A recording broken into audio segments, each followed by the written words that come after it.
The fuck? All right. So we're good to go. G'day guys, welcome to Six Pack Deep. I'm your host Ted. I'm here with my co-host Jacob. Jacob, how are you going today? I'm your co-host Jacob. I am going fantastically. How are you going today, Mr. Ted? Yeah, Big Ted. Pretty good. It's been a while since we've done this. I think we tried to do it a couple of weeks ago when we were well more than a six-pack deep, and that just resulted in, I think you fell out of a chair at one stage, and It does sound like me. Something got knocked over. So, yeah, it's been a while, but I think we're good to go. We've recovered. Our time frames are all mixed up in terms of when we're both available and whatnot, but we're going to try and do things a bit more regularly. We're hoping for once a week, once every 2 weeks, but I think we've said that before. So we'll play it by ear. You got to give us a bit of slack. It was the whole Christmas, New Year period. I'm just going to lean heavily on that and say that nobody knew what the fuck was doing or when the fuck they were doing it. But it was only Christmas 2020, only like a week ago. So it's been really but we've talked about what we're looking to do. Just before we get into it, I'll give you a bit of a breakdown. We're going to try and ideally just focus on 2 or 3 topics.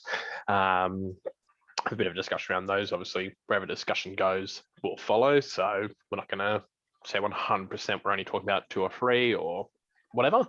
But today we're going to be talking about the Novak Djokovic situation in Australia. My favorite cricket now. That's it, yes. So for those of you who aren't aware, he's been denied entry. He's now detained in a hotel, a really fucking bad hotel, by the way. So we're going to get into that. We're also going to go through January 6th. Obviously, it's the 1-year anniversary of when that occurred only a couple of days ago. There have been some recent comments made by different politicians. So we're going to kind of talk about that and whatnot. And then we're also going to talk about the Jack Murphy situation. Normally we just tend to talk about politics and society. We're kind of branching off into culture with this one to a degree. But get a bit more into who the fella is, because a lot of you guys probably have no idea. I know I didn't really until he became accidentally internet famous, but yeah, we can get into a bit of that. Yeah, I think the most important thing with him, and something that we're going to get into more, it just shows that there are going to be people that are just going to grift onto a certain faction, whether it's the right or the left.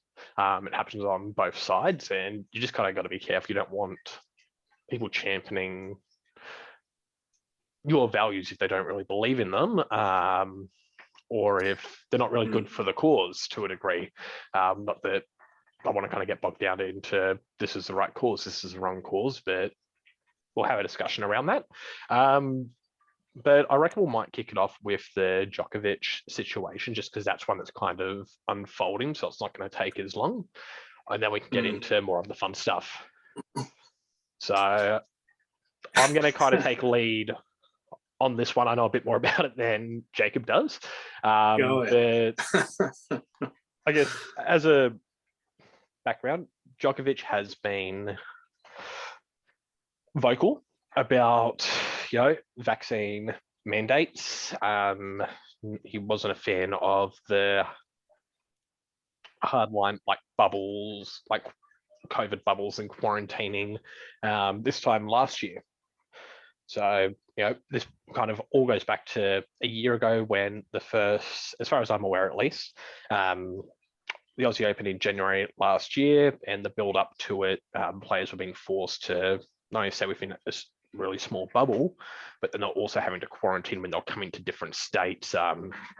He was quite vocal about the impact that this was going to have on the athletes, and it was a really valid point. Now, I'm not going to say whether having vaccine mandates is right or wrong. That's a conversation for you to have with vaccine mandates, that's just a private conversation that you can have with your friends or family. In terms of whether vaccines are the right decision for you, that's a conversation for you and your doctor. I think we're both on the same page with that.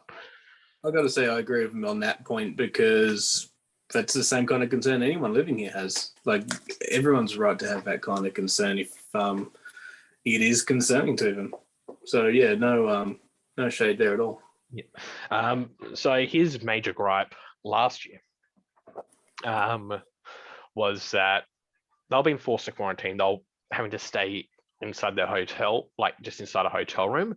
I'm pretty sure they got to leave the room for like an hour or something each day. Like, it was all split up so you won't come into contact with anyone else, so they could do some quick workouts. But for peak athletes, an hour a day and then just sitting in a hotel room, that's not enough. And he was quite vocal that, hey, this is going to lead to injuries, which is the most important thing. Like, this is their livelihood being put on the line. If you're not well conditioned due to having to spend 2 weeks in a hotel room, and then you get out on the court, your legs aren't what they were a couple of weeks ago.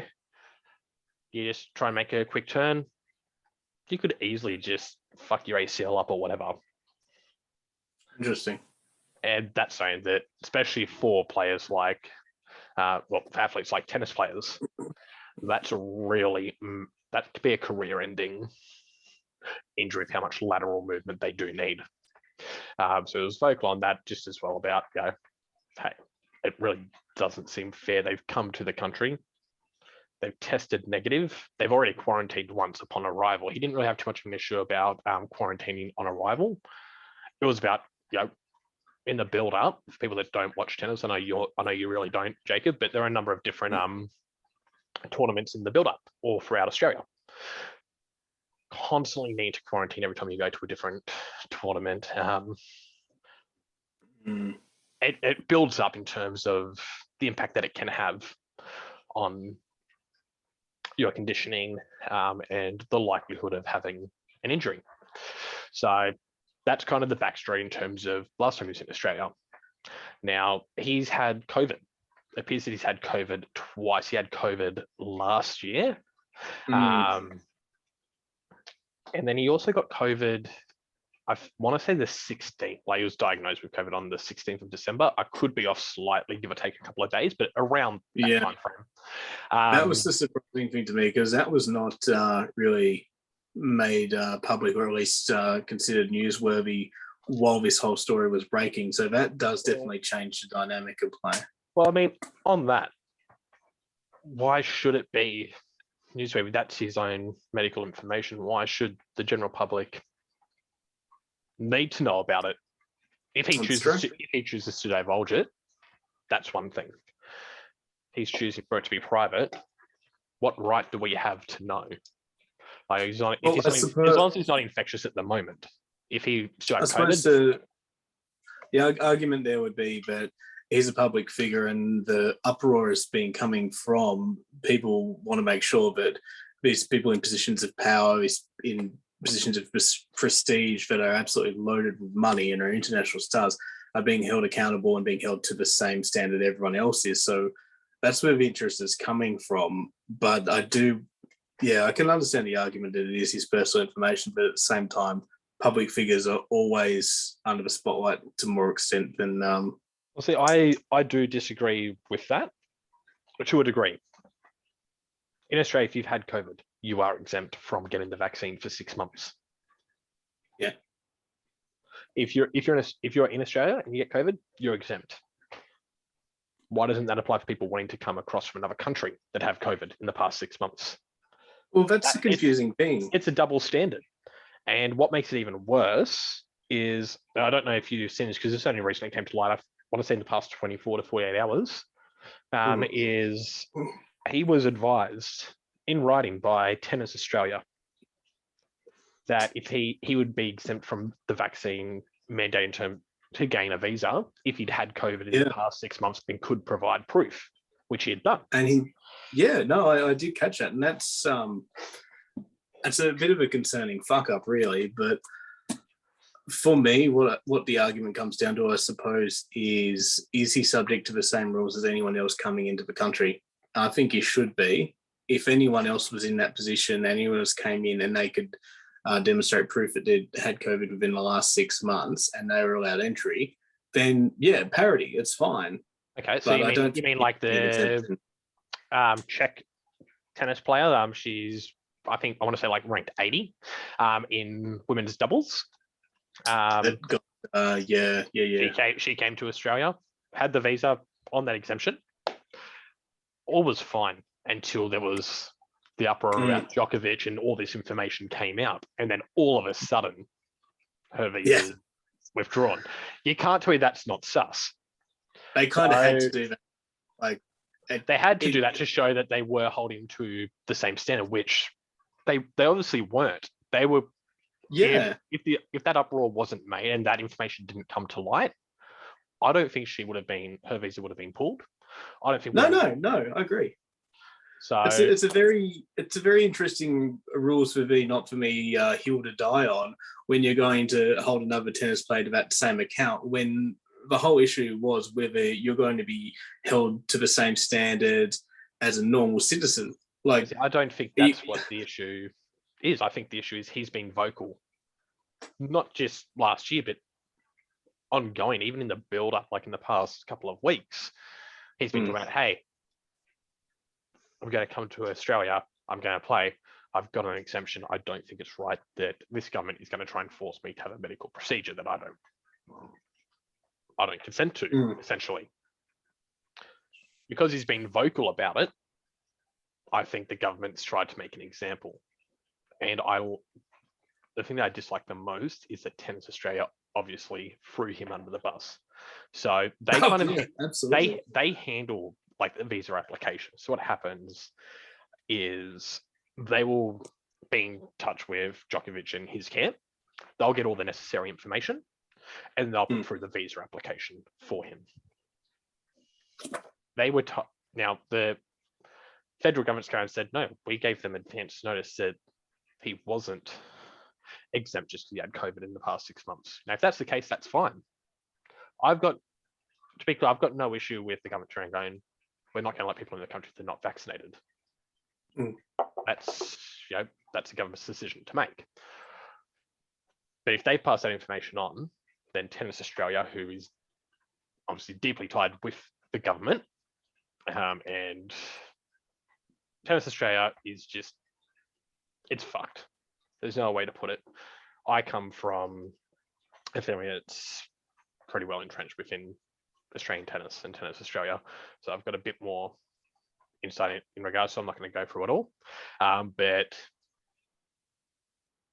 corruption is, they're not just financial, but within, for Australian players, if they speak out about certain things, or if they push back against certain things that the higher ups are trying to bring in, they're pushed out. They're not getting to play at certain tournaments. They're not getting the same treatment that other Australian. Yeah. Okay. So that's not something else aware of. That's obvious. Yeah. So for people that follow tennis in Australia, they'll all be aware of it. It's not going to come as a surprise to any of them. People that don't know, you're probably not going to be aware. And I'll be honest, it's probably the same in other sporting industries as well. I'm just not familiar with the corporate of those, obviously. Yeah, probably. But anyway, so he's sent for all the information based on the information that they've sent him, and he's got that in writing, which his camp have provided to the media. So that's all come out, where they said if you've had COVID in the past 6 months, you are exempt. You don't need a vaccination. You just need to be able to provide like proof that you had COVID. And he was able to provide not only did he had COVID, it wasn't 6 months ago or 5 months ago, where I guess you if you wanted to, you can kind of make that argument. Well, look, how effective are the antibodies in your system? This was 2 weeks ago. A month before Australian Open starts, month and a week. So he's going to be better off than people that have the poke. got to be careful with what I'm saying there. Yeah, you're absolutely right. He's going to have more antibodies than artificial procedure could provide. I suppose I tend to lean more towards the common denominator view of everyone should be under the same rule, but at the same time, if he's actually done everything that he was told and if they've gone through the proper procedures, it's pretty fucked up to pip someone at the post and then deny them once they're already here when they've actually gone through the processes and procedures that they were required to do. But that's if. I 100% agree. And look, everything I'm saying is just stuff that has been reported or stuff that I know a bit more about in terms of like talking about the corruption and how Tennis Australia treats Australian players. They kind of act the wrong way. So obviously that's not something that's always reported, so that I have just a bit more intimate knowledge of. But you bring up a good point there. I just kind of got sidetracked. Is he's done everything right? He's arrived and then he's been stopped right as he's trying to leave. It gets worse. Oh, does it really? So he's stopped. He's by border custom officials, whatever they are, and told, hey, your visa isn't valid. This is why. Fair enough. At this stage, everything's kosher. They're playing by the rules. They're just grunts. They don't know anything that's happening in the background. If anything is happening in the background, I'm not saying there is a conspiracy, just saying it looks like there may be one. But so he's like, okay, cool. He talks to them for about 20 minutes, half an hour. And this is at like midnight. So from like, I was seeing before, it was like 12:15 to 12:36 or 12:46. So 20, 30 minutes. Which is the last fucking thing you want to do when you get off an international flight. Obviously. Exactly. Especially from Serbia. Like that's going to be that's a long flight. He's like, cool. This doesn't really seem right with the information that I've been given. Is it okay if I rest? I can have like lawyers. I can contact lawyers in the morning. Can we I'm happy to stay here. Rest. Can we pick this up around 8:30 when I can have like legal aid here to assist? Yep, that's not a problem. We've like the border custom agents or whatever, just like, yep, we spoke to our supervisor. We're happy. We're happy to agree to that. That's not a problem. That's reasonable. Yeah, cool.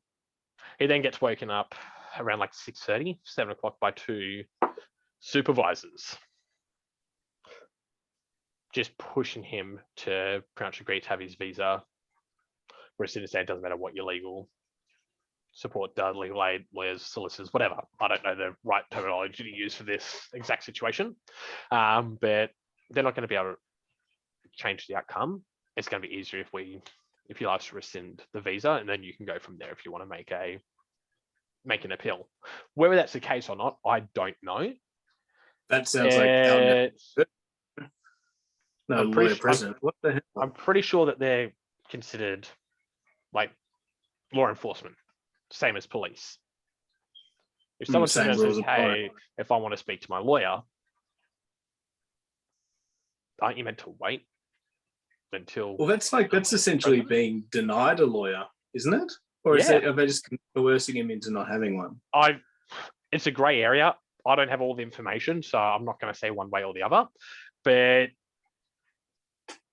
regardless, it just doesn't seem right. I think we can all kind of agree on that. That's not something I was aware of. That's for sure. That came out earlier today, like in the past couple of hours. So there is more afoot. The kind of left field idea I've heard put around is maybe Scott Morrison just wanted to win. Maybe he wanted to like a public, a public figure to do the right thing by get support because an election's coming up, that kind of thing, which I don't know. I entertained the idea for a little while. I don't think it's really the case, but I don't think it's realistic, but I can see it happening. He needs support. I don't think he's going to win. The only thing that he's kind of got going for him is the same thing that the Liberals in Victoria have going against them. They're not We don't Labor. really, well, no, we don't really hear anything from the opposition. You don't hear a whole lot from Albo, Anthony Albanese, leader of Labor, for those listening overseas. And I want to say Matthew Guy is like the leader of the Liberals in Victoria. We don't really hear much from them. So no matter as we've established, I know not a lot about Australian politics for an Australian, so I'll go with what you said. So I think that's the only thing that's going for him, because he's just got a fucked track record. For a bloke that shit his pants in Macca's, like, come on.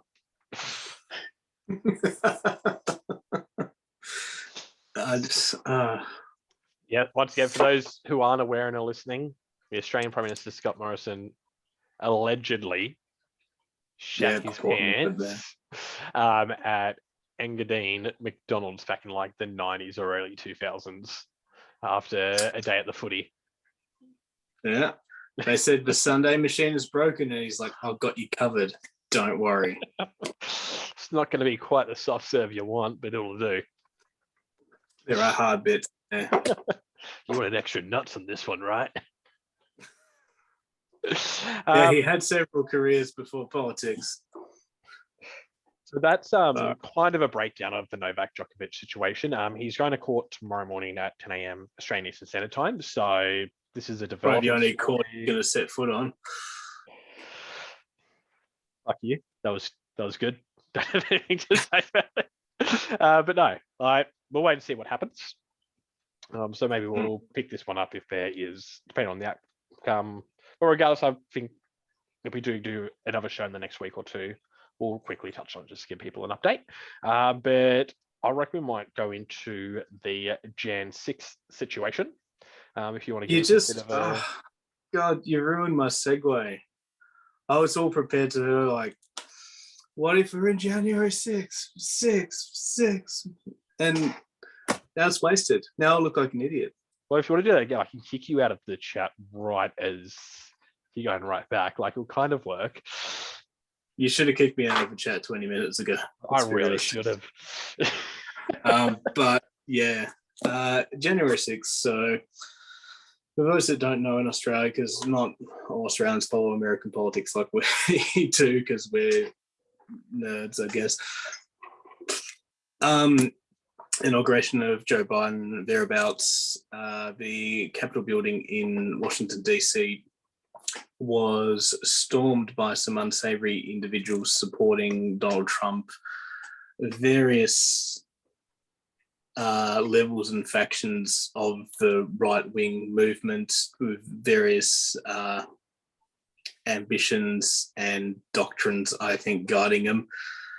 But basically, it was a mob, and they went into a political building, and they did threaten and actually had I'll put the words delicately, a device that was constructed that could cause a lot of harm. And one of those was discovered. I did not know about that. Yeah, it was a Like, was that a kablammy device? Yeah, no, there was one. I'm not sure if they had a kablammy. Oh boy, they did have a kablammy. Okay. But I mean, they is such a broad term, because this is a collection of people with differing agendas, all on the right wing of the spectrum. But yeah, and I mean, you look at, there are some people that were just there just to protest, which is their, as Americans would put it, their God-given right. Yeah, and like you see that, you've seen, like, sorry to jump in there, but I think some of the clearest ones are like the old lady who's clearly not going to fucking do anything. She's just, doors have opened, people are walking, she's like, and they're like photos of videos are just, so this is the Capitol. No, there's plenty. Let's go, Brandon. Maybe my grandson's wearing fucking Viking horns and he's going to steal the flag or something. I'm gonna go on the road. But they're like, what they did, I don't agree with in terms of storming the Capitol. No. But I will say, for people trying to understand, it's a terrorist attack, it's an insurrection. sure if anyone heard that. But it was the most polite fucking terrorist attack or insurrection that we've really seen. They're like respecting all the velvet robes. Like the worst thing they did was kind of take a couple of stuff from senators' officers, put their feet on Nancy Pelosi's desk. Like, I wasn't aware. I wasn't aware of the Kablami though. So that does kind of change certain things. I don't want to make it out like it has been made out by certain news outlets, but also I don't want to downplay it because there were threats, there was intent from some individuals, and it's not something that should have happened. I don't agree with it. As for calling it an insurrection, you're not going. It's not in the terms anyone else would understand it, because it's not like a takeover of a government in the sense that you're actually overthrowing them. It was still a statement. Yeah. So it's not like what happened in Turkey back in 2015, 2016. It's nothing like that. Egypt, that was an insurrection. Yeah. Or Iran. Like it's not like about it was a power. It's about making a statement in that regard. For the most part, it was a protest that, and I'm going to be quoting CNN here, was mostly peaceful. But it wasn't right. It was a fucked up thing to do.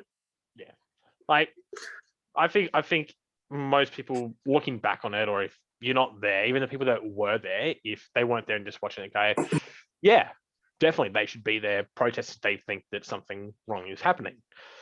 Probably don't agree with them storming the Capitol, causing people to fear for their life.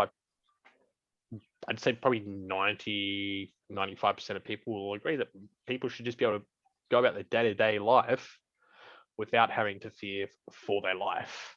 And it wasn't just the left that feared for their life. There were people on the right as well. So this isn't a political thing saying, the left shouldn't fear or the right shouldn't fear. No one should fucking fear. Like, it could be. We could very easily get into talking about AOC, Alexandria Ocasio-Cortez, one of the senators from New York, and her incident there. But I believe Alexandria Ocasio. That's the one. I think we've covered that. You're going to really draw that and roll the R's. The reason we're really talking about it again, like we're not just rehashing it for shits and giggles, it's because we have come up on the anniversary of it, and everyone has something to say about it. Every pundit, every partisan, particularly, of course, Joe Biden, whose speech I actually very recently, within the last couple of hours, listened to. And to be honest, it's not his worst speech. He actually had... his January 6th speech was just basically condemnation of Donald Trump, more or less decrying election results and insinuating a lack of veracity in them, while accepting the ones that actually supported his party. And he made some fair points. So I was very surprised. It was very lucid, which is not what I would really expect. Yeah, not what we're really expecting from him. What we might do, guys, we're going to take a quick 5-minute pause. We'll be right back, and Jake's going to break that speech down and more.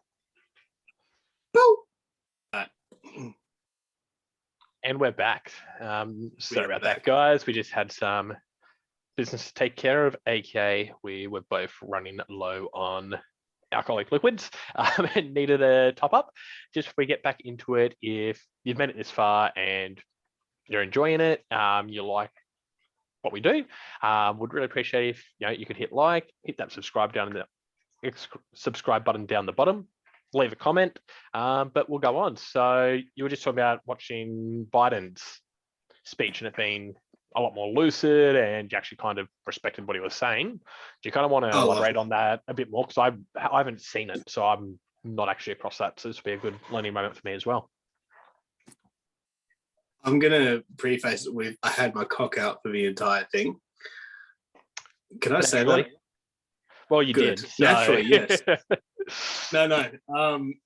It was, I mean, he covered off basically the talking points that have been covered off for the last 12 months. So I'm not saying it was a fucking amazing speech. he went into Republicans considering, that there's been possible cheating, etc., which is unfounded. I don't believe that is the case.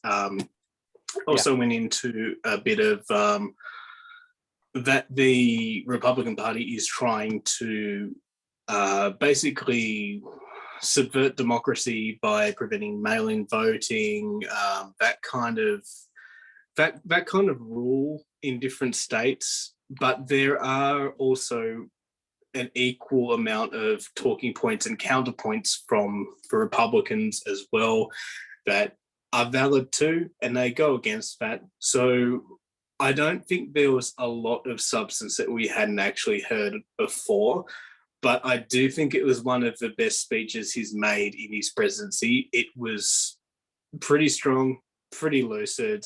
No Truman, I shut under pressure. I watched it. Hey? No Truman, I shut under pressure. No, I just watched it thinking it was going to be a bit of a mess, and I would say the bar is low, but I was impressed. So it was still probably a little bit below average, but I was impressed by it. Okay. What I did find extremely entertaining, the Fox News show, one of the best rating shows, I believe, Tucker Carlson Tonight. I think that's now their second best. I think Gutfield overtook that. Good on him. Bless his heart. No, I'm not a connoisseur. I do respect him, but basically, he ripped Ted Cruz, the governor of Texas, a bit of a new one for coming out and saying he's not governor. He's a senator. Is he not governor? Is he? No. Oh, well, fuck me. No, he's in Congress or the Senate, so that's separate to governor. Just want to make sure that we're clearing that up. I know that their governor is in Texas is pretty good. I'm not going to say everyone likes him, but I think he's got pretty partisan support for the most part, from what I've heard. See, for the amount that I pay attention to American politics, I probably should have confused that. But either way, he's a senator or a congressman for Texas. Congressman, indeed. Ted Cruz basically referred to the January 6th event as an act of terrorism, which I don't necessarily agree with, but he was rebuked very harshly by Tucker Carlson on his show. Well, I thought that was more or less going to be the end of it. I did respect that Tucker Carlson did that because, well, you're a partisan player, but you're still going to call out your own side. I thought, end of story, but that did boost my respect bar a little bit. Yeah. Next night, or possibly the night after, Ted Cruz comes on and grovels and apologizes and says that he misspoke. And again, Carlson slapped him down and he just said, no, you did mean it. You fully intended to say what you were saying. And you look at a couple of articles on CNN and they go back over like a period of several months, and there have been many instances of Ted Cruz saying that this was an act of terrorism, which, I mean, I think that's a very murky description. It could definitely be considered, and I don't necessarily disagree with it. But to chop and change and to backpedal and forward pedal is a very bad look for Ted Cruz. I've got a question for you, and this is something that I can't remember who it was. Some other YouTuber, they were kind of touching on this. Do you think he said it because he believes it, or do you think he's saying it because he's trying to gain some support from the left as well, trying to show that, hey, I may be a Republican, but I can be more central. I can speak from both sides of the aisle, kind of thing. Interesting. So, do you think he's saying it because he means it, or is there a political motive behind him saying it? What's your opinion? This is just a gut opinion, so I don't base this on anything. I think he actually meant it when he said it, but at the same time, he's gone on two sides of the aisle and just poured his heart out to support two opposing ideas, and that makes me just think I would have a really hard time trusting you, because I would have no idea what you'd actually believe in if you're trying to stand two different postures for two different So the sets fact of that people. the fact that he's a Zodiac killer doesn't stop you from trusting him. Oh, no, that's one of his fucking calling cards. I love it. I do love that he did. Killer. I do love that he did own that and just like kind of shit posted about it to a degree when that whole Zodiac killer thing fell. I get a lot of respect for him. I did lose respect. I lost respect for him after this, but No, I gotta say, over the past is 12 months, he's been, at least I that's feel what you like, one of the stronger Republicans in terms of being vocal against Biden. But that's just what we're seeing in Congress and in those kind of what do they call them? cunts. No. Where they're getting like people to come in, like when Zuckerberg was coming in and they're like grilling him and what's it called? Oh, cunts. No, I can't remember the. I know what you mean. When they sit before Congress, I feel like it starts with an I. I can't remember what it's called though. But we all know what it is. Essentially, it's like a hearing. When you get sorry, what was it? What you just touched on there, the way that Cruz defended himself by just embracing it, that just draws such a parallel to Jack Murphy, because that is what Jack Murphy should have done. Yeah, and I know you're close personal friends with Jack. No, you get it mixed up. I'm close personal friends with Jack Dorsey. It's Dorsey. I was the first one to say it. I'm close personal friends with Dan Murphy, if that helps. Yeah, definitely. For those of you that aren't in Australia, every single Aussie has an uncle. It's the same uncle. It is. We're not all from Tasmania, though, so it's not an inbred thing. We've just got an Uncle Dan, Dan Murphy. Jacob's also got an Uncle Dan, but he touched him when he was a kid. That's a different discussion. No, actually, interlude there. My mum often accidentally calls Dan Murphy Dan Morgan, who was the bushranger, which I'm apparently a direct descendant of. So there you go. How about that? Yeah, you look not like a nice man. Bush, you ugly son of a bitch. I like my baby. But it was a good segue there in regards to Jack Murphy. There's one last thing I would like to touch on in regards to January 6th, though. I think you know a bit more about it than I do, but I've kind of seen. Is it Joe Biden's penis? No. None of us have enough time for that. It's fucking. You got to find. Just waiting for someone to say when. No, Kamala Harris. Yeah. I'm just gonna throw this out there. How fucking dare you compare what happened on January 6th to 9/11 or Pearl Harbor? Now, obviously, we weren't alive during Pearl Harbor. Regardless of how old Jacob looks, he wasn't around then. Yeah, about 2,000 people weren't alive at the end of it. Yeah, like it was fucked. I think everyone that's kind of went through high school, did history, we all know what happened. We know how fucked that was. But 9/11, I think it's something that pretty much everyone that would watch this could relate to. Everyone would remember it. I don't know about you. Can you remember where you were when you found out about 9/11? When 9/11 happened? Can you remember what you were doing or where you were? Yeah, I actually can. I was a child. I was woken up by my mum and my brother, and it was it had already happened because it happened during the night here, but like early morning, it was it was a moment that even sticks in my head as a kid in Australia in a different time zone. Yeah, so very similar. I was even younger. I was what? So, like how old are you? Sorry? We know. I'm 20. I was almost 8, like a month before my 8th birthday. But I remember I woke up early because Cheese TV had to go and watch my fucking Dragon Ball Z and Pokemon. So yeah, wait, what happens in Australia when you're a kid? You wake up at 6:30. You watch those workout videos for half an hour and wonder why you feel a bit tingly down there or whatever. And then you watch unless you're in Tasmania, Yeah. you just watch your sister shower and but then you watch Cheese TV, which had like all your animes like Dragon Ball Z, One Piece, Pokemon, all that kind of stuff. So I'd always get up around 6:30, do whatever, have a shower and whatnot, chuck the TV on, and there's just the news. It didn't really register initially what had happened. yeah. I'm just like, it's on the wrong channel. I've selected the wrong one. I'm a fucking idiot.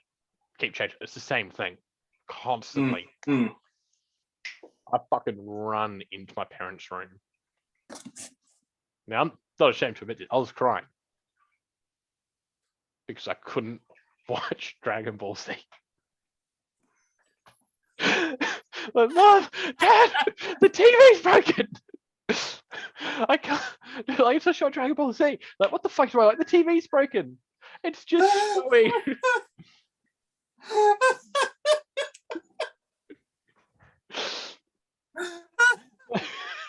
I'm playing. I'm like, piece of shit.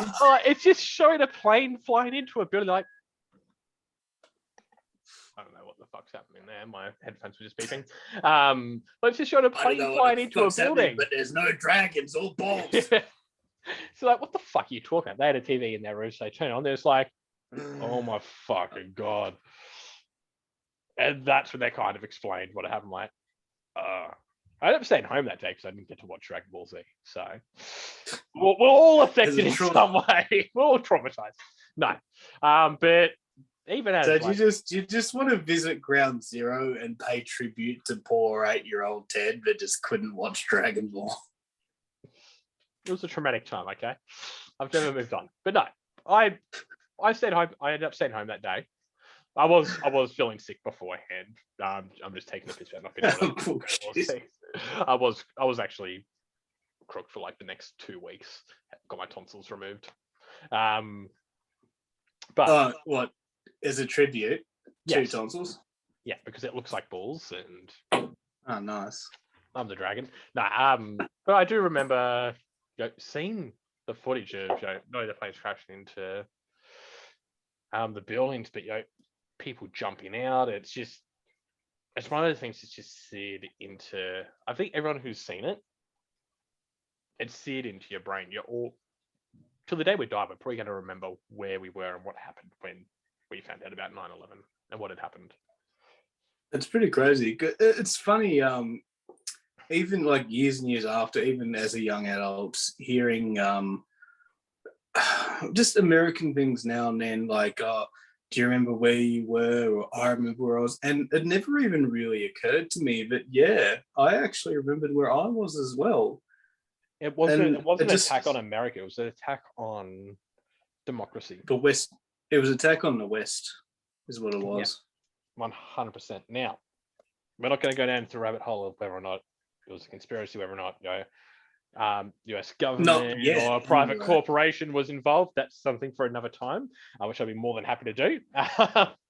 But bold claim for a Jew. Hey, but that's one of those dates that's just seared into your mind. January 6th is insane. Like, for the vice president of America to come out and compare what happened on January 6th to Pearl Harbor or 9/11 more importantly, just because I don't have that same kind of emotional reaction to Pearl Harbor because I wasn't around for it. It's just disgusting. And it's not just people that died on that day. There are the first responders that are having the ill effects and dying to this day.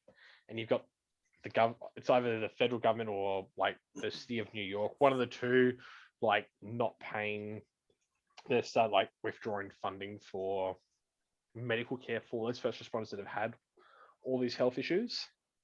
Like, it's an ongoing thing. People are still dying from 9/11.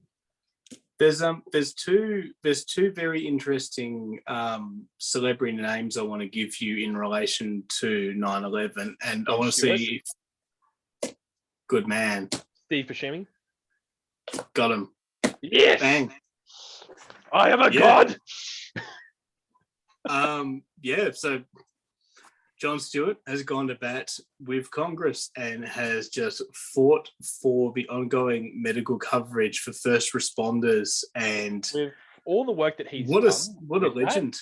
Yeah, like with all the work that he's done with that, and how much he's fought, and he's not getting anything out of it. He is just doing it because he believes it's the right thing. He's just a good man. I know there are people, and he's a fucking funny comedian too. I know there are people at the moment that are giving him shit about certain comments in regards to Harry Potter, the goblins, and the Jews. Oh, his response to that was actually pretty good. I haven't seen because it was not.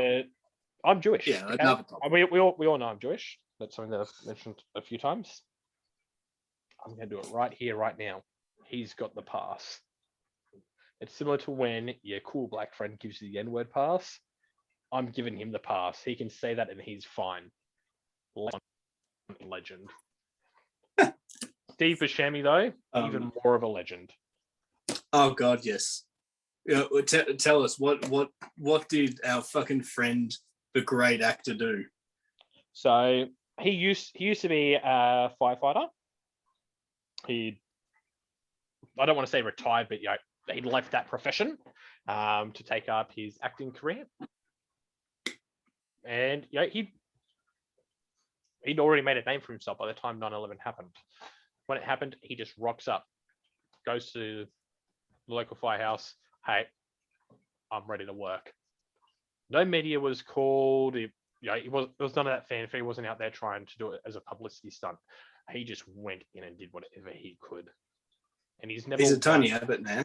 Yeah, I was about to say, just like Tony Abbott, like it's never once tried to turn that into something to gain publicity, gain popularity, progress his career. It's just, it was the right thing to do.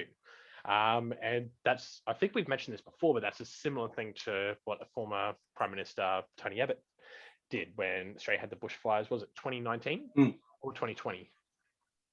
Would have been 2019. It was before COVID, 2019. Yeah, it was before COVID. Yeah, so it was the summer of 2019, 2020. And this guy is one of the most hated prime ministers, at least for the past 40 years, if not the most easily hated. Yeah. Yeah. That's pretty. Yeah, I'd say. And he cops a lot of slack. He's quite a conservative guy. More power to him if he's got conservative views. That's fine. I don't really have an issue with it. But when the bushfires happened, he was down at the firehouse. He was helping out, fighting the fires, supporting people, like doing everything that a firefighter does. The media found out. They went down there. They're trying to interview him. They're trying to turn it into like a political kind of conversation. He's just like, I'm here to work just like everyone else. You're in the way. See you guys. Moved on. Massive respect. Yeah.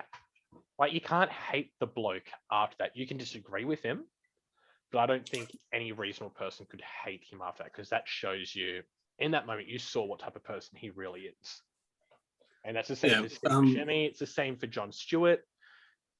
Race, gender, religion, all those different kind of identities, they don't play a factor into the decisions these people are making. They're just going, there are people in danger. There are people that I can help.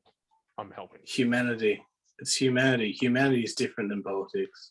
Exactly. And it bleeds through. It can bleed through more. And it sucks because that's not something you're going to see from a lot of people. A lot of people are going to take that kind of bias in.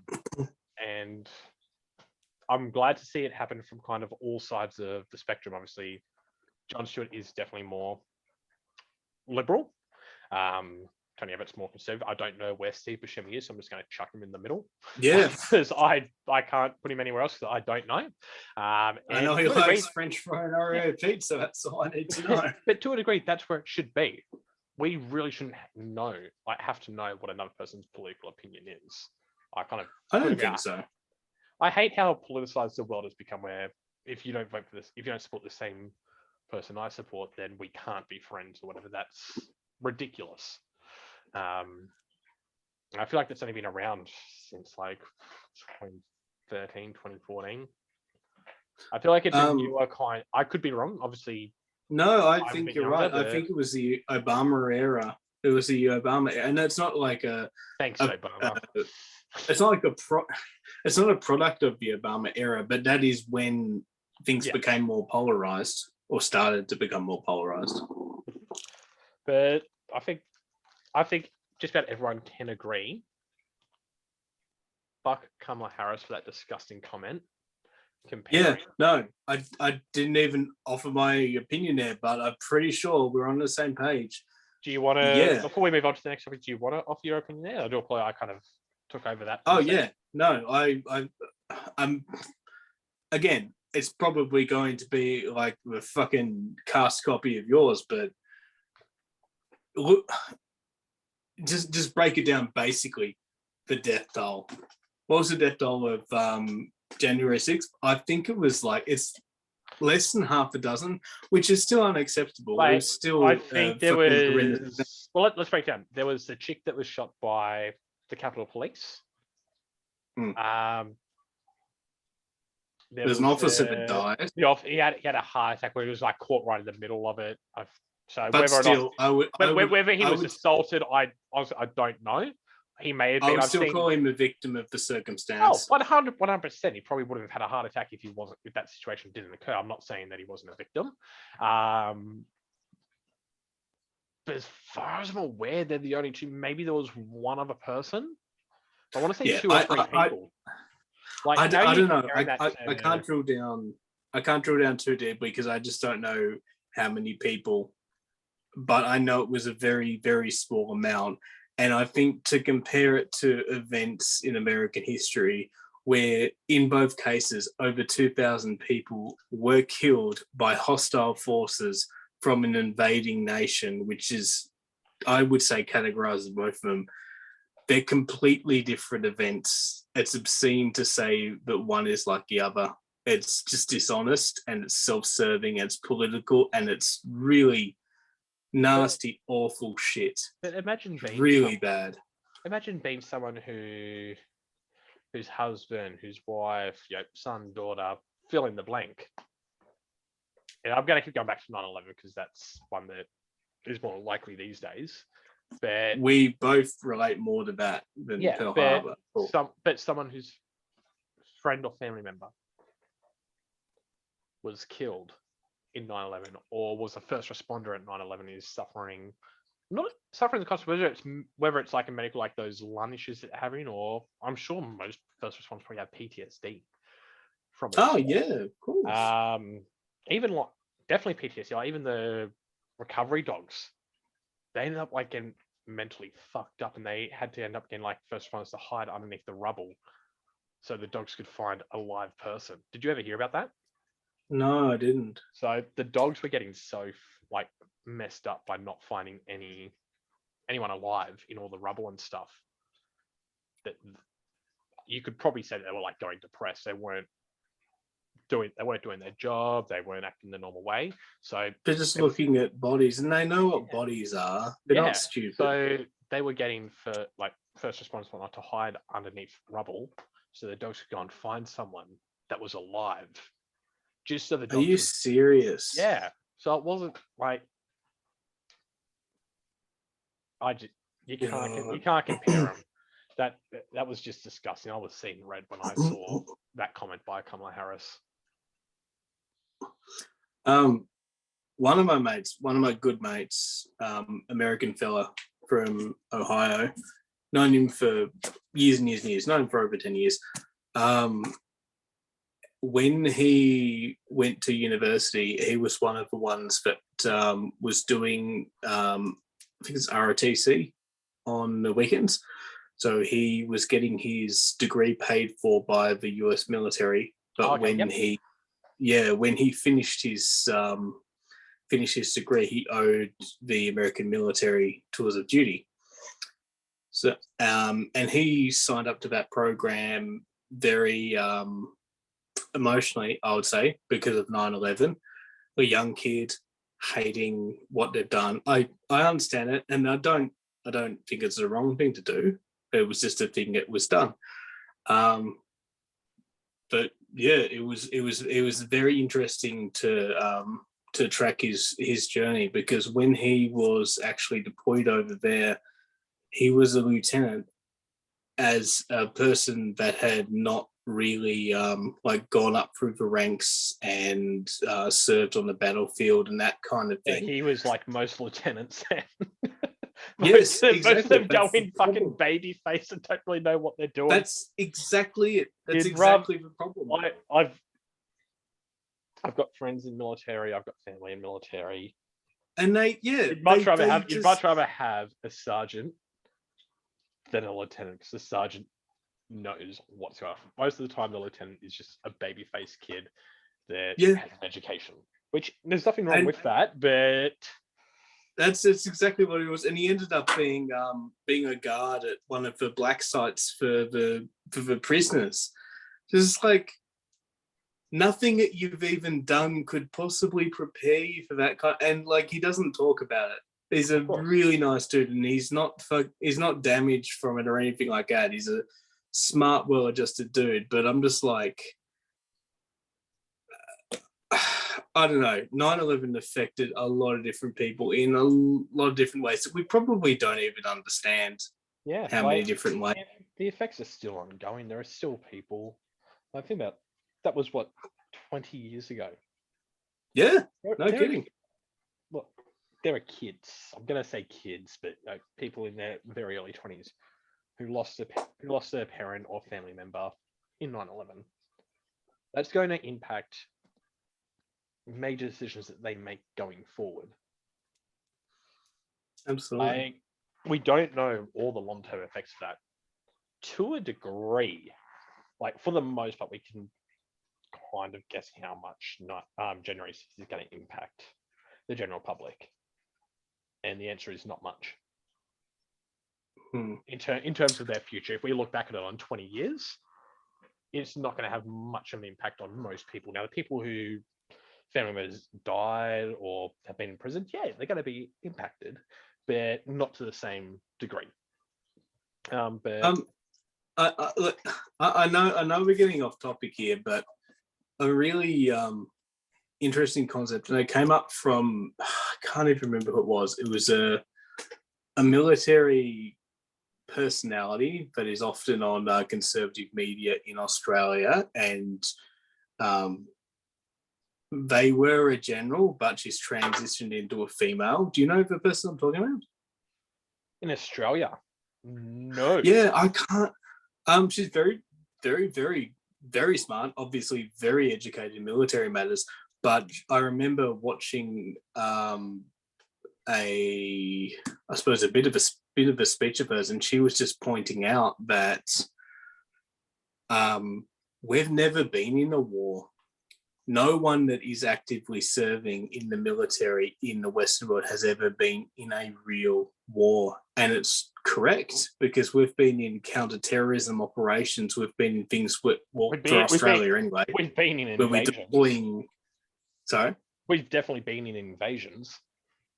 We've been invasion of Iraq. No, we've been involved in them, but we've been always in an ancillary role. We've always been supporting them with our specialized groups. We've never been in a full-blown war with infantry where we actually throw everything. And she's just saying, like, we're inexperienced. If we actually came to an honest-to-God war, like was in World War II, everyone would be inexperienced, because we always send the best, like the best. And I thought that was a really interesting point. Yeah, no, I've never thought of it like that, but that is 100% accurate. Who knows what's going to happen? That's some food for thought right there. Yep. Hopefully, we're never going to have to go into a war. That would be ideal, but it's worrying if we do. You know what else is food for thought? Jack Murphy sitting on a dick. Yeah. I wasn't too hungry after seeing that. I was feeling pretty fucking nauseous. Don't worry, Jack. So, question: do we refer to him as Jack Murphy or John Goldman? Well, let's go by Have you heard his reasoning why he calls himself Jack Murphy? I actually haven't.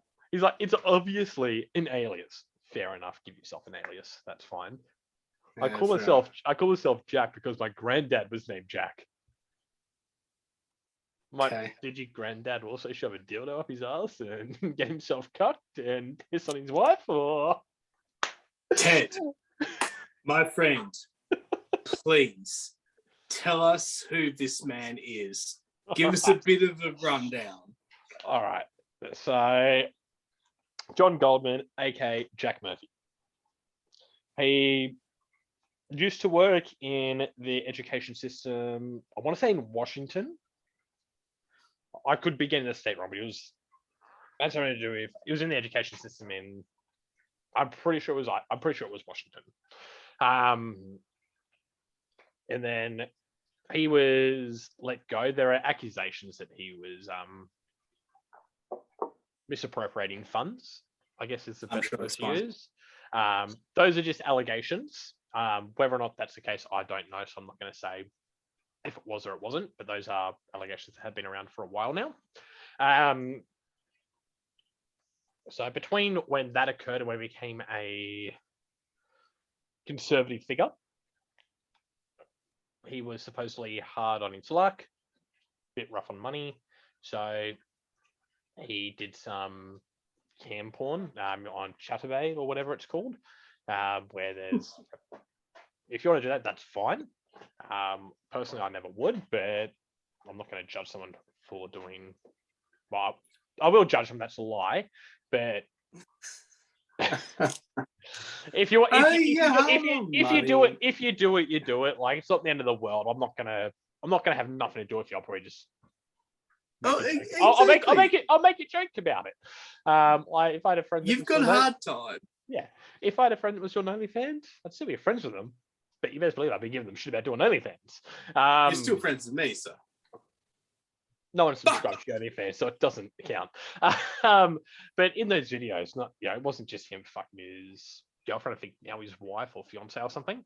But there's also like videos of, I'm pretty sure, him getting pegged by his missus, him putting a dildo up his ass. He wrote an article about how hot it was that he just sent his girlfriend off to go and fuck Matt from Tinder. That's the one that I'm familiar with. Yeah, I bet you're familiar with Matt. No, he's just like, Matt's like fucking and sucking with her, and I couldn't be happier. Just like, yeah, couldn't you? Like, couldn't you? There's nothing that would make it. So I think that's more something where not necessarily the conservatives kind of turn around and go, "That's fucked." I'm sure there are plenty of conservatives that are into cuckolding. If you are, oh god, yes, probably most of them. If you are, you are. Like, once again, I'm probably going to judge it, but not really. Like, it's something that I make fun of. If you're my mate, if you're not my mate, I'm not really going to say anything else. But it's one thing to be doing, like, partaking in cuckolding. It's another thing to be writing articles about how hot it is. And he's talking. There's some shit. I'm not going to say it because it's just not right for YouTube. But the type of female that he's attracted to and the supposed age range. He didn't give specifics, but saying young, it's just, I found that very disgusting. He's a fucking weird cunt. But then he's a weird cunt, man. But then my god, we haven't found the video of it, but we have found audio recording of it. Very clearly him. You can tell by the little like lisp that he's got and whatnot, that it's him talking about. He's like, yeah. So after she came home from Matt, she blew me on the porch, and then actually, you know what? I've got the audio here. Do you want to? Are you not going to get copy? He's not going to copyright strike you. I don't. He doesn't admit it exists. He doesn't know we exist. So I'm gonna share this and see if this will work. that particular circumstance, maybe two or three times. Sometimes we experiment and play with water sports. Not everybody's into that, but Explain to my listeners what water sports are. Water sports is urination. Yes. And after this instance with Matt from Tinder, we came back to our house. And, Matt from Tinder! On the front steps of the house, I had her blow me. Right there in the neighborhood. It was late, so I wasn't going to run into the neighbors. And then, I peed What's all somebody over her face think of and the her mug neighbors? and her mouth right there on the front steps. Yep. So yeah, the rabbit hole. Whose channel was it on? We got to shout. We got to shout out. That was the CBP channel. I've listened to a few of their things. They're fucking great. Please go check out their stuff. No idea what they've got, but check them. They're good. I rate them. But that was just obviously we've never shared a screen whilst doing a Zoom call, so we don't know if that was showing us, but we were, I think, almost in tears from listening to that, and that's not the first time we've listened to it. But yeah, so obviously he's a pretty as he would put, as Jack Murphy has put, not would put it, has put it, kinky guy. But like, he's a big fucking dumb bearded bald cunt, and he's a guy that bitch. dies, and he dyes his beard as well. But like, he's drawing, like, he's got the white thing. He's drawing come out his mouth, and it's like, I don't under. So that's kind of why shave your head and then dye your beard. So I guess that's a bit of a background on Mr. John Goldman. Yeah, cool, aka Jack Dorsey. I mean Jack Murphy. So do you want to talk about what happened when he went onto a podcast of a very kind of actually I'm gonna give a bit more of a breakdown in terms of how he came into the conservative sphere. Yeah, so I don't even know this. Yeah, so he's talking about that. He's like, hey, I was posting this because I wasn't expecting too many people to get it, but you want to get views. He was grifting. Let's be honest. He's trying to get money from the Liberals, because you're not going to post that and try and get money from the right. You're just not going to. Even if there are people that even people on the right that do partake in that, and there are people. Let's be honest, there are people on the right that do that. They're not your target audience. Once he realized that there was more money to be made on the right, and this is all just my opinion. I'm not saying 100% that is the case, but if you look at it all, and his story looks like it's the case. So once he realized that there was money to be made on the right, he kind of reinvented himself as a quote unquote alpha male.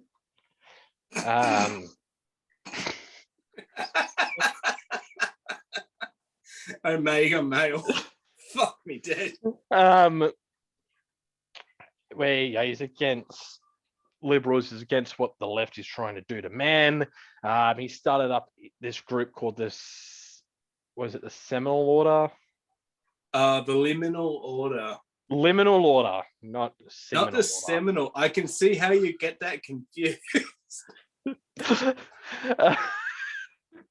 But and no offense to these blokes, like, we're all looking for something. Sometimes we look in the wrong places, and that's fine, and we go looking other places. But I would probably vehemently suggest you look somewhere else.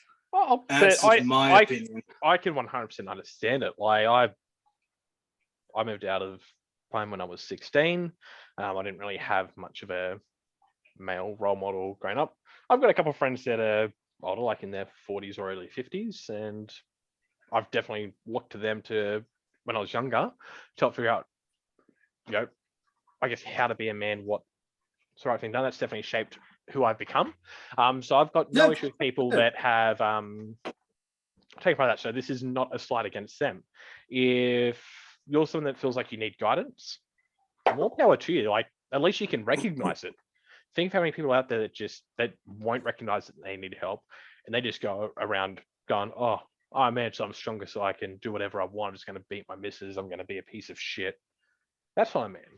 A man is someone that will support their partner, support their family. They'll work. They'll be there for their friends.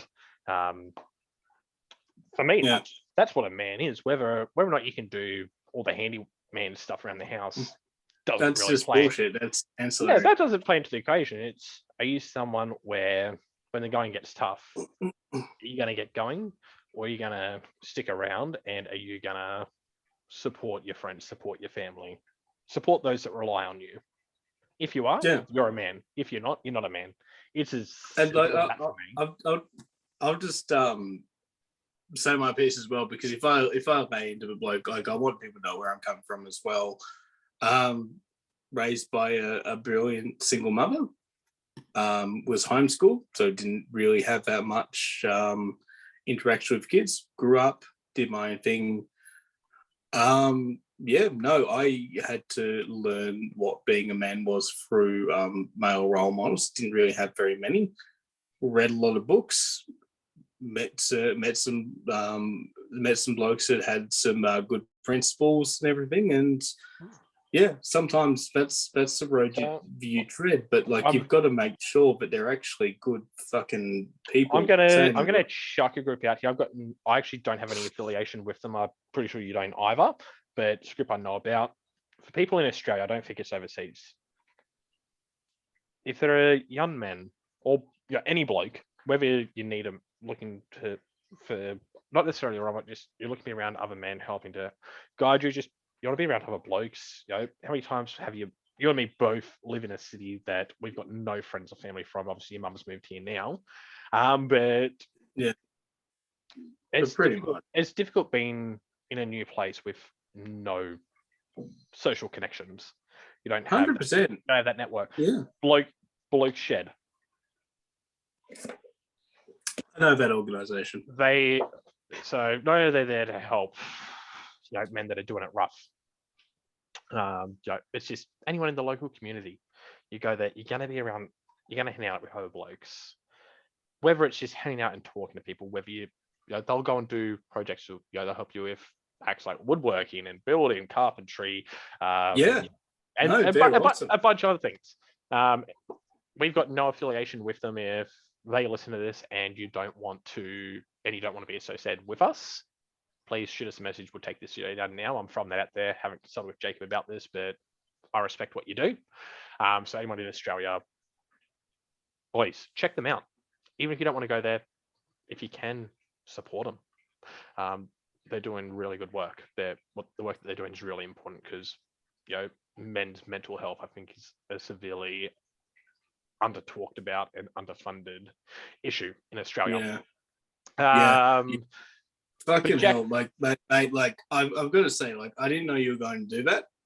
I appreciate it 100%, and I haven't heard that name for a long time. But as soon as you said it, I knew exactly what it was. So 100% support. And if they're happy for us to spread the word, which I'm sure they would be, then I'm happy to do that on every bloody video, because you're 100% correct. There is not enough support for men out there, and that's something that's especially in this to both of us.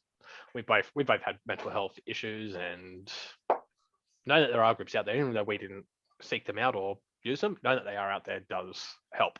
But going back to Jack Murphy, you don't want to go to him to learn what it is to be a man. So that's that's Jack Murphy explained.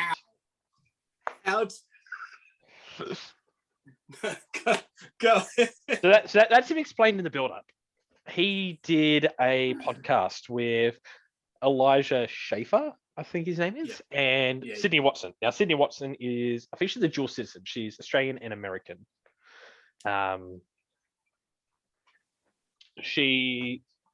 having a chat. They're doing a podcast, going through the super chats. Now, they'd already kind of prefaced it with other super chats that she'd read out, where she doesn't even read them. She would, one would just come through and she just reads out, which to a degree is how it should be. Super chats are where people are paying money for you to ask a question. Fucking ask I them. think that's They've given you money. They're supporting you when they don't have to. The least you can do is ask a question. If they go and say something completely ridiculous, obviously don't. But I go, hey, we got this question from Ted at Six Pack Deep, and I'm not comfortable actually asking this question because I don't think it's appropriate. That's what it is. Say if you want to get your money back, contact us and we'll give you your money back. That to me, that'd be fine. But this wasn't that. So the question that she got that made Jack Murphy blow up was, Jack, well, was Sydney or Elijah, either one. I think it was Elijah. Yeah, Elijah. No, Sydney read it out. Sydney read it out, but I think it was like, Elijah, can you please get Jack to explain the cuck article? Obviously, neither Elijah or Sydney had any idea what the cuck article was. By Jack's own admission, that was an article that he'd written years ago to a very small group of people, and he'd kind of taken it off his page. Obviously, once it's on the internet, it's still visible, but he'd taken it down where... Did he admit any of that on camera at the time? No, so he followed this up on a podcast with Tim Pool. So we'll kind of go into that, but I just want to make sure we're getting the timeline correct. Okay. Yeah, so he's like, hey, can you explain the cuck article? And like you to your brother at dinner, Jackson went, hey, fuck you. How dare you ask me that? I don't know what your brother asked you, but I just imagine that's how you react to him opening his mouth and saying anything. That's right. No, I remember seeing clips of it. I never saw the whole thing though. Yeah. So but, like he was just having a go at it, and she was just like, it was just what she's like, what are you fucking doing? I'm just reading someone else's fucking thing. I don't know what it is. What's the problem? Like, I felt so bad for her. She was blindsided so badly. No, not only that. You don't talk to a chick like that. Like, no, if you're someone that's you just don't do it in general, but if you're someone that's promoting how to be a man, you definitely don't do that, because a man isn't gonna fucking do that. No, he's just a little bitch. He is. He really is. He's a fucking bitch. Little bitch. You don't treat people like that. Yeah. Oh my god. So that kind of blew up. I know the page that you and me are both big fans of. You've got me onto him, the Quartering. He's definitely kind of taken the flag and ran away with this one. He's been on their show, I think, and he's friends with Sydney. So I understand, stick up for your friend, and also it's a moral thing. I can understand taking a flag and running it just on moral grounds, because it's a friend. You're gonna go extra hard. And he was on there as a guest. Yeah, a guest, and you just fuck you, cunt. Yeah, oh my god. So that happened. There was backlash. A number of pages were talking about, not just the Quartering, but the Quartering's been kind of the most consistent, probably the most the most vocal in terms of how much he's posted about it and the reach that he has. Yeah. So being the most vocal, following that, Jack Murphy went on Timcast IRL. I've not seen the follow up. So at some stage they get to the super chats, and Tim's like, "Look, we're getting a lot of chats here. We've got to ask about the whole Sydney Watson situation." Now Jack turned around and go, "Yeah, look, I fucked up. I lashed out. I shouldn't have. Correct. But at the same time, I laid down the ground rules beforehand, not to ask them about this." Now everyone else involved was kind of said, "No, that was never laid out. We had no idea what this was." So I don't agree with laying out ground rules anyway, but yeah. But it appears that he's lying about that. Like, and then he makes a joke, and it's, well, not necessarily. He's like, "Oh, I probably should have used like the humor method to try and get around that question." Why do you use humor to get around? Why can you just turn and go, "Yeah, I wrote that article. It was all make believe." If it was all make believe, or if it was real, just turn and go, "Yeah, I wrote that article. It was a different stage of my life. I was into different things. I'm not that person anymore. Move on. If he'd done that, this would all be over. If we're going to be... No, exactly right. 100% right. Look, I'm an adult. I explore sex. I do that. This is what my life was at that time. It's not like it anymore. I've evolved. Maybe this helped me grow into becoming whatever I'm trying to sell to you now.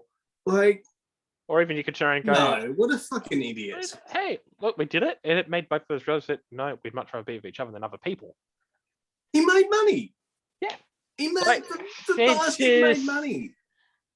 You don't just own it. I think that's what most people are annoyed about, is that he didn't own it when he really should have. Because that would have been the man. That would have been the man. That would have been a man.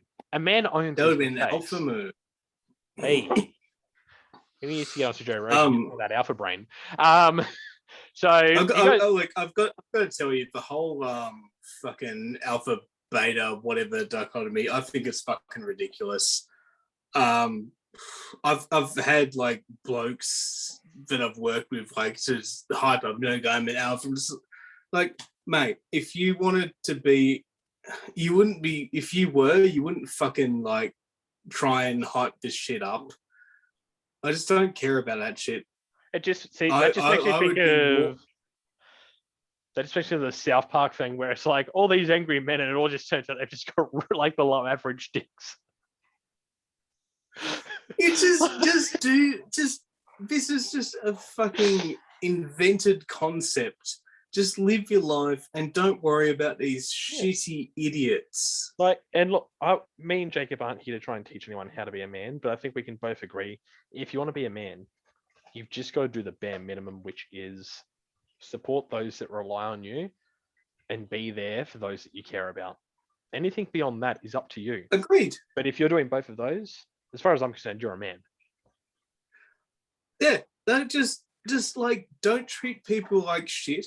Look after the people you care about and be honest. And that's all it is. I mean, it's fucking all it is.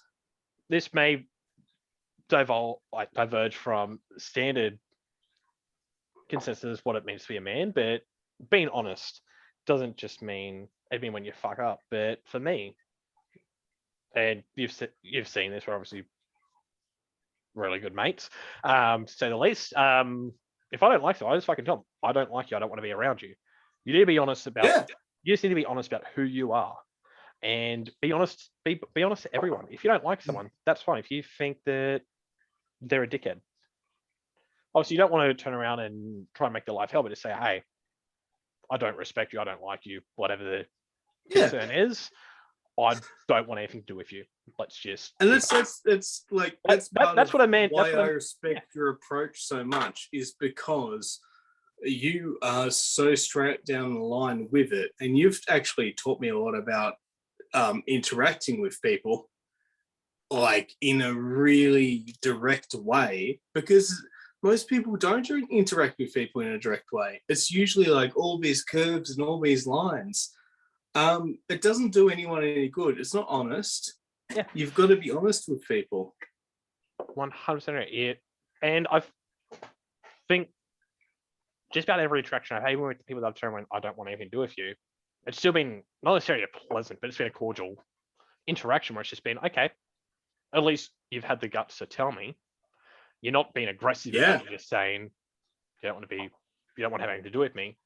And you've explained why and what the best outcome is. Where possible, let's avoid each other.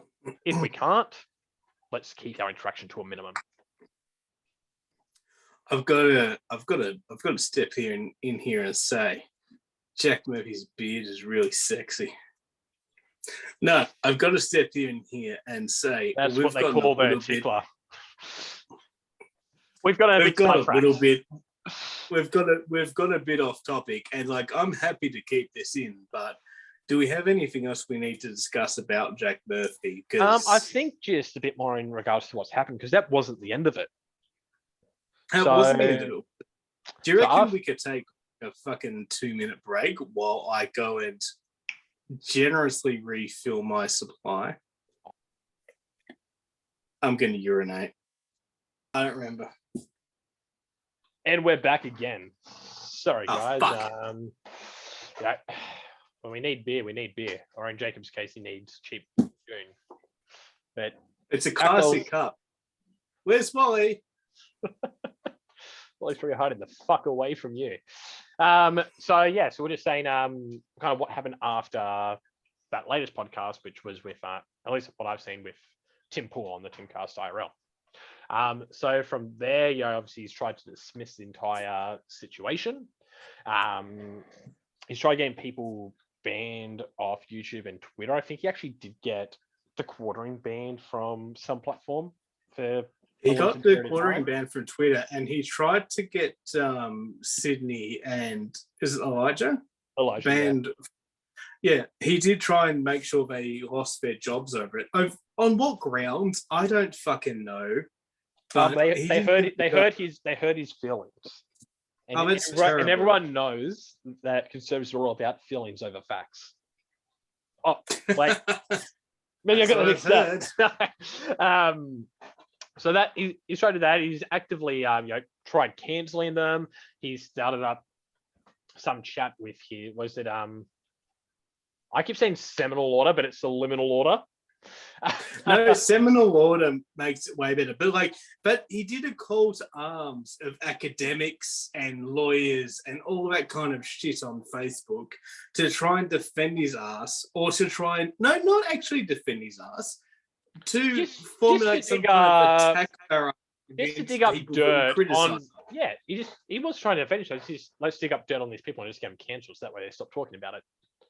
Yeah, which just shows that he doesn't feel like he can defend his position, so he's got to cancel. He's doing what he's accusing his opposition of doing.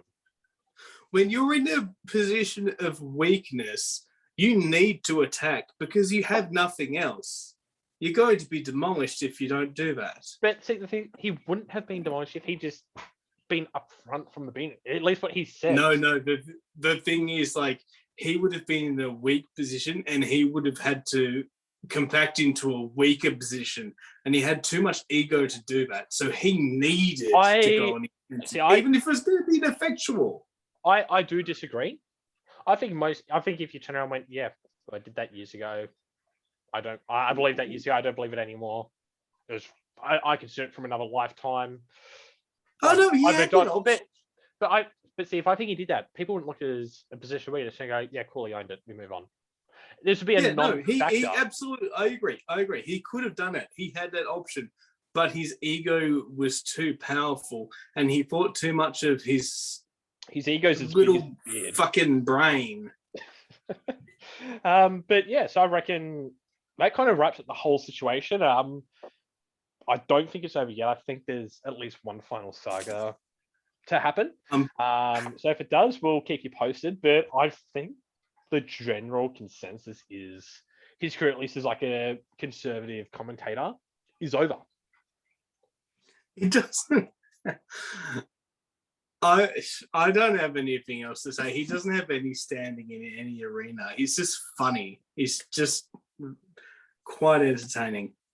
That's all I've got to say about him. Yeah, I agree. It's been fun watching what's going on. It's been very entertaining. I think we'll wrap it up there. Guys, we're going to post this entire chat. Neither of us are really great on computers. I'll try and do my best to split this up so you can watch each kind of topic individually. If I can't get that done, apologies. But once again, if you do like it, like what we talk about, please hit that like button, hit the subscribe button, leave a comment. That means a lot. We're going to try and be a lot more active.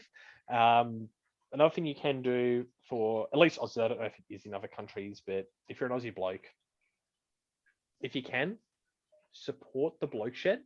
If you've got a local one, that's something that I've been passionate about for a while. I'm sorry that I haven't actually mentioned it earlier.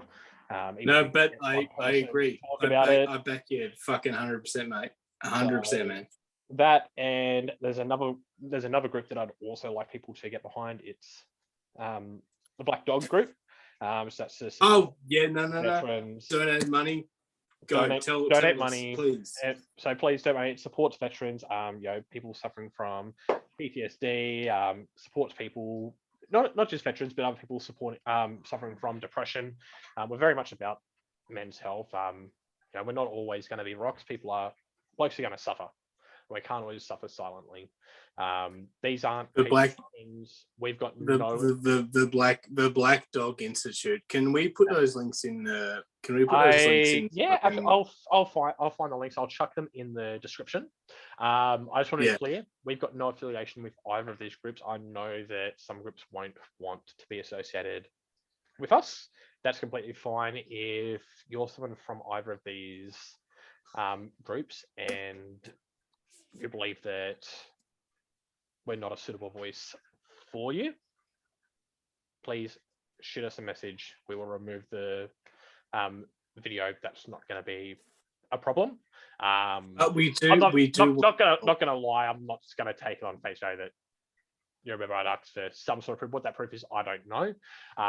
It's not going to be an absolute interrogation, but we'd at least want something. So we're not getting. We want to fucking help though. Jesus Christ! No one else is. Well, yeah. Whether you agree with us or not, that's irrespective in terms of our support of these groups. They're just doing really good work and they're helping people that could use help. So please support them. But those are my final thoughts. Do you have anything that you want to add there, Jacob? Just that I kind of wish that I'd use this platform a little bit more for the topics that you brought up, because I 100% agree with them. And well, that's going to be something that we're going to do going forward, I think. That's it, really. Yeah, so me and Jacob will talk about those. We'll find a ways that we can kind of help bring a voice to those, even if it's, once again, we're not a big platform. We get fuck all views. We'll be lucky if we get 10 or 20 views on these videos. But if even one person looks them up, that's one person that we've potentially helped. So that's more than enough for me. I think I can say the same for Jacob. But with that, guys, thank you for watching. We'll try and be back in the next week or two. Enjoy your week. See ya.